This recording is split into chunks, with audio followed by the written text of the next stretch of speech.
a mente fresquinha para falar, ver 2 minutos. O que vocês acham? Olha, sobre empreendedorismo, eu pensei muito na plataforma que a gente usa no trabalho. Então, quando a gente fala em empreendedorismo, geralmente a gente vamos pensar, né, que as pessoas que estão acessando o conteúdo são pessoas que têm uma veia empreendedora ou que estão pensando em criar um empreendimento, e aí como é que faz, como é que começa. E depois a gente entra naqueles assuntos que são de gerenciamento, de processo mais prático, operacional, conceitual, etc. Então, pensando assim dessa forma, eu acho muito interessante que no mercado a gente vê sempre aquele discurso de orientação de profissionais ou mesmo de próprias consultorias, né, que você tem que focar muito no entendimento de qual é o teu público, no entendimento de qual é o produto que tu quer oferecer, uma necessidade latente que a sociedade tem, ou que um grupo de pessoas de um bairro tem, independente de qual seja o teu empreendimento. Você tem que entender isso, você tem que fazer SWOT, você tem que fazer o planejamento, uma série de coisas, e tudo isso é válido, é perfeito, soma-se muito. Seja esse planejamento um planejamento tradicional, que é um plano de negócio, ou seja esse planejamento um Canvas, que pode te ajudar muito. Para quem não conhece o que é Canvas, em outro momento a gente pode estar colocando para as pessoas aqui atrás, né? Aqui atrás nós temos a estrutura do Canva, na qual você tem 9 blocos, né? E se assemelha muito, falando de analogia, com o nosso cérebro, tem um lado emocional e um lado mais racional. Mas isso aí a gente vai deixar para dever de casa aí para vocês pesquisarem, tá bom? Pode continuar. Aí no caso, isso tudo é importante, só que acima de tudo, como o mercado hoje em dia valoriza a questão da autenticidade, valoriza a questão de personalidade, tendo em vista que hoje em dia é muito difícil você se conectar com todo mundo. A gente tem nichos muito específicos, então você às vezes tem que saber dialogar com aquele nicho específico. E onde é que começa essa caminhada de saber dialogar com o nicho específico? Começa no fato de você saber dialogar com você mesmo, como empreendedor. Então, antes de você pensar em tudo isso, você precisa entender um pouco de você. Quem eu sou, quais são os meus atributos positivos, quais são os meus atributos negativos, e consequentemente o que eu gosto de fazer, o que eu sei fazer bem, ou se você de repente não quer pegar essa veia do que eu gosto de fazer ou do que eu sei fazer bem, e você tem que pelo menos pensar como é que eu posso, em que segmento, em que atividade o meu atributo positivo ele é bem visto, ele se encaixa bem. Eu sou uma pessoa muito dinâmica, então de repente eu posso fazer uma empresa de logística, de repente, entende? Sim. Vou me dar bem e tal, se eu entendo um pouco de processo, esse processo burocrático de distribuição e tal. Se eu tenho capacidade de aprender, eu tenho uma formação nessa área, é válido, legal.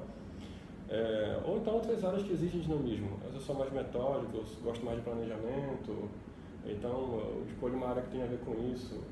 Isso por quê? Porque os nossos valores positivos eles têm que estar aliados, concatenados com o que uma determinada atividade vai exigir de você. Porque aí você otimiza tempo, otimiza custo, otimiza dinheiro, porque você vai estar fazendo uma coisa que já está no teu DNA ali. Isso daí é bom atentar que o Edson está falando, é o próprio autoconhecimento.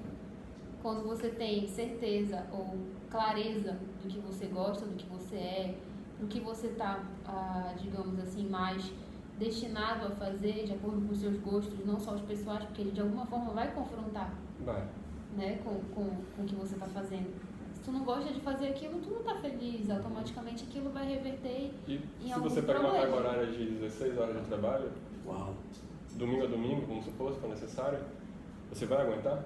Você vai jogar toalha? Como é que é? Se você gostar do que você está fazendo, concorda comigo que não vai ser trabalho, né? Como dizia Confúcio. Escolha um trabalho que você gosta, que você nunca mais vai trabalhar na vida. Isso. Exatamente. Não é que seja uma coisa do mundo das fantasias, né? Para vocês é muito fácil falar isso, porque você não está no contexto tal, na vivência tal. A gente entende que cada pessoa tem o seu momento. Né? A gente entende que vão ter momentos que a gente vai ter que empreender, porque aconteceu ali, deu certo, e a gente precisa de grana e tem que ir para frente, beleza. Mas a gente precisa entender o seguinte, que isso não precisa ser a tua realidade pro resto da tua vida. Entende? Aquilo ali é um momento que tu está vivendo, e que você tendo essa percepção que foi colocada agora, você pode planejar qual é o próximo passo. Entendeu? Eu consigo me manter com isso que eu estou fazendo, mas não é o que eu amo, não é o que é legal, não está legal, mas você pode planejar a sua transição. E como é que eu começo isso? Justamente passando por esse processo de autorreconhecimento, autoentendimento. E para aquelas pessoas que já estão no processo de empreender, por mais que não seja da maneira adequada, como elas gostariam, tudo, elas já têm insumo suficiente para poder fazer isso, porque elas já estão na lida. Verdade. Então já estão lidando com os próprios defeitos pessoais, já estão lidando com as próprias dificuldades de relacionamento com as pessoas, e ela já vai identificando aquilo que ela tem de dificuldade e que ela se sai bem. Nesse próprio ato de estar empreendendo já. Eu costumo dizer muito que se existe uma profissão para quem tem comprometimento consigo mesmo e para quem respeita o próximo, se tem um ato que é muito bom, é o ato de empreender, porque ele te força a melhorar como ser humano. Exatamente. Se você quer ter resultado. Isso é muito legal, isso é muito bacana, e isso mostra que o ato de você olhar para o mundo comercial é um ato de, antes de fazer isso, olhar para o mundo interno que a gente tinha. Até mesmo porque o comércio não surgiu, né? Ele não surgiu da necessidade de você juntar riqueza, juntar capital. E surgiu nos primórdios por conta de escambo, né? A troca, a necessidade básica. Eu tenho muito queijo e você tem muita galinha, então eu vou te dar um pouco do meu queijo e você me dá a galinha, e surgiu o mercado, surgiu o comércio. Mas é uma necessidade básica. O modelo de gestão da nossa sociedade que trouxe esse padrão do capitalismo, né? Então, a arrecadação de riqueza, tudo mais. Então, isso mostra que, primeiramente, a gente tem que focar no básico, naquilo que te alimenta, te sustenta. E, posteriormente, a questão do dinheiro, do lucro. Claro que é importante você pesquisar o mercado, você está entrando, tudo, você não vai inventar a roda. Mas isso é uma coisa que deriva.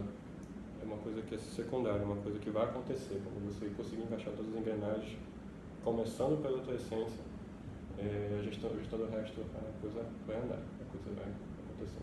É verdade. E assim, eu tenho um comentário. Primeiro que movimento gera movimento. Então, ou também tem uma frase que sempre falam, e foi até algo que eu reavaliei no ano passado, que é a questão do foco. O que você foca expande. Então, você precisa ter um foco, precisa estar se movimentando, que as coisas vão dar certo. A atitude, né? A atitude ali, foco, e qualquer coisa que você pense que seja inovadora, você tenha as condições de correr atrás das informações, porque você está com o celular na mão, o computador, a internet, você já consegue desenvolver aí um trabalho bem interessante de pesquisa para saber se aquele teu produto é viável, se aquele produto ali é interessante. Você tem várias ferramentas e metodologias aí do Google que podem te ajudar a isso. Então, unir a útil ao agradável e conseguir mesclar e focar na tua ideia. Fechou? Fechou. Próximo tema. Nesse caso, o próximo tema já viria em outra pegada, que seria a parte de dialogar a questão do... Ok, você falou a coisa de 16 horas por dia, que as pessoas trabalham e tal, mas chega uma hora que as pessoas gostariam de fazer outras coisas mais além, tipo, tem outros segmentos, e que temos uma cidade enorme que oferece um monte de coisas para você aproveitar, um monte de oportunidades, um monte de chances.